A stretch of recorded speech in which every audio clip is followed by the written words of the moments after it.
computer is picking up a strange signal. Here, sir, you better take a look at it.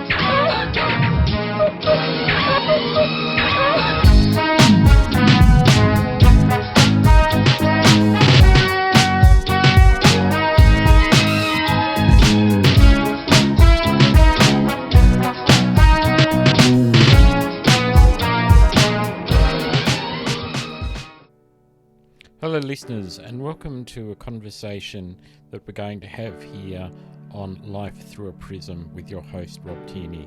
And my guest for this conversation is my dear friend Sharon Corvinus-Jones. And we're going to be talking about belonging and community. And I really do hope that people that are struggling to find community and belonging, I hope this will bring some comfort and that you'll feel that you will be able to belong in this community. Hello listeners, and welcome to another episode of Life Through a Prism with your host Rob Tierney. And as that saying goes, location, location, location. I'm out in the country recording this today. I'm with a very dear friend, Sharon Corvinus-Jones, and we're out here at Mole Creek.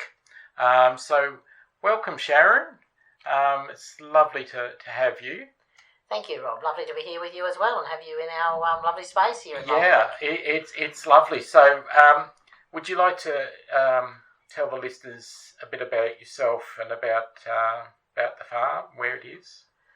Yeah, so we've got 79 acres here at Mole Creek, up on the hill, Mole Creek Heights we call it, and run a few sheep and a few goats, Mm-hmm. and got a good veggie garden and just live off the land a bit as well as everything else we do. So really nice spot here in Mole Creek, and I've been living in Mole Creek for more than 30 years. So really lovely spot here, and 360 views right around. Yeah, it's lovely. It's lovely being able to see the sheep and the goats and the rabbits and the butterflies and the birds, just everything that you don't get to see. Being a city boy, you don't get to see it very, very much. And so, Sharon, we're going to have a conversation today about community and belonging, aren't we? We're sort of talking about when I approached you about having a conversation. We're both very big on community and belonging, and our stories sort of in some ways parallel a bit. In different ways, but I think with last month I had a heart attack, and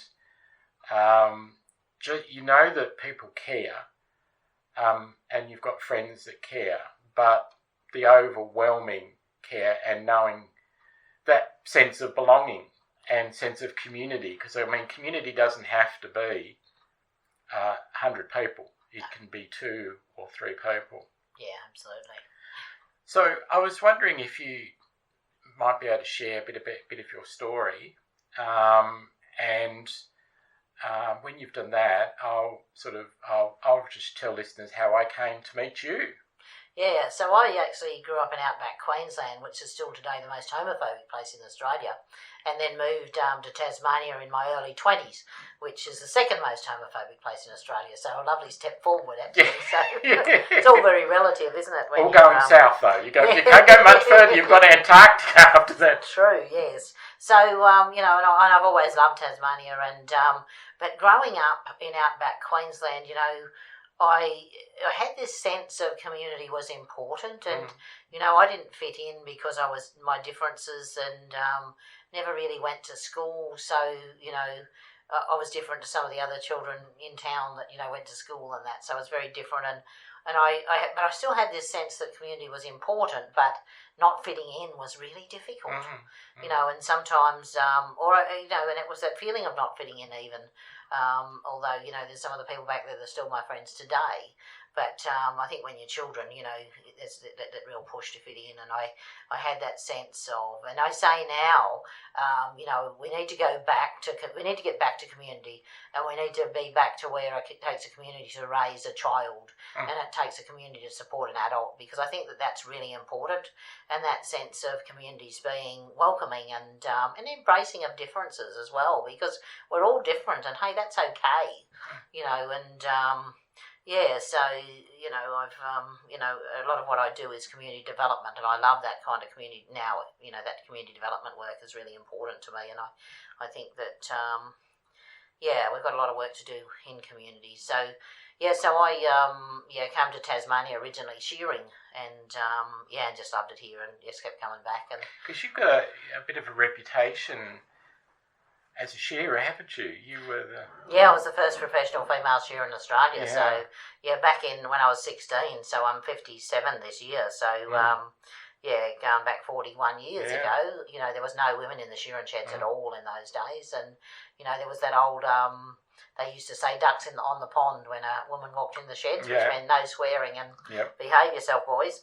So, so in my day, there was cooks. Sometimes the cooks were a female. Yeah. But we certainly didn't have anyone else in the shearing sheds until I was 16. And then we had a few female rouseabouts come out from, one female rouseabout actually come out from New Zealand. And I thought, well, if she can rouseabout, I can shear. And, I went on to be the first professional female shearer in Australia. It was something I really loved and I really wanted to be. And it was interesting in the shearing sheds was where I got that real sense of mateship and communities.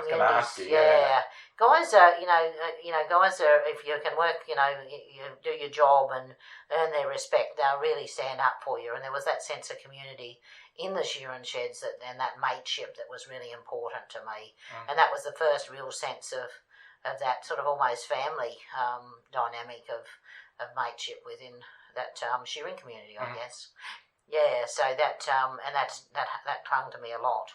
So so I really enjoyed those years. I sure until I was from 16 to 35 when I stopped shearing. Yeah. So what part of that community did you hold on to? Because there's some things when you're in community, it's sort of like, oh, this doesn't feel right for me, or that's a bit weird.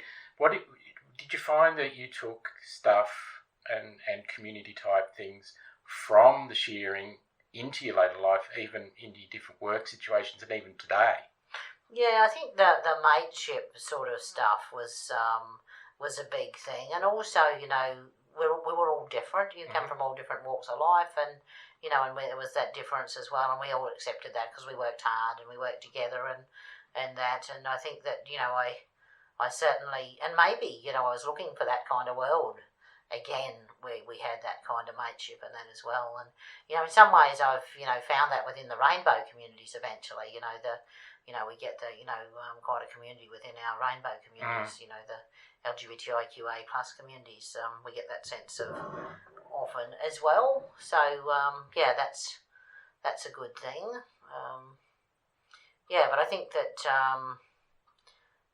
communities... Yeah, we were only talking about that the other day. How can you be more welcoming in communities to new people coming to town? And certainly when I was in Boulia, there'd be people coming to town, and people used to be slower to be friendly to new, people they didn't know, I suppose. Whereas so I'd be like, have a chat to them and get to know them, because it's How did they take that?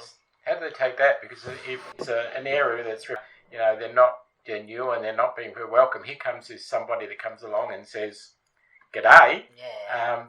Did you find that was a bit overwhelming for them, not used to it? No, I think that they were grateful. Often I know people often said, you were the first person that was really my friend in Boulia, that really befriended me. So I've had friends that I've made there that I've kept over the years. It's not that they were unfriendly, don't get me wrong, but they were slower to warm to someone new in town, I suppose. Okay, yep. And that, so people were grateful just to have someone to have a chat to, I think. And, when you're in a strange place, and I think you don't understand what it is to be a stranger in another town if you've never been one sometimes. And, the Boulia people stuck to Boulia a lot too. And, those small communities, they did that. Same as Mole Creek, once upon a time I knew everyone here. And now I know, a third of them, there's people that have moved into town that, that I don't know. And people move around a lot more today than they once did. So, you have more people, the generational farming and the generational sort of landholders and that don't exist as much as they once did, I think. Okay. What hard to make a living perhaps off the land as well. So and hard yakka. So some of them don't keep up, so they'll move and that changes things as well. Good and bad, I guess, like in anything. But yeah. We'll be continuing our conversation with Sharon Corvinus-Jones in the next episode, talking about community and belonging. Until then, listeners, take care and bye for now.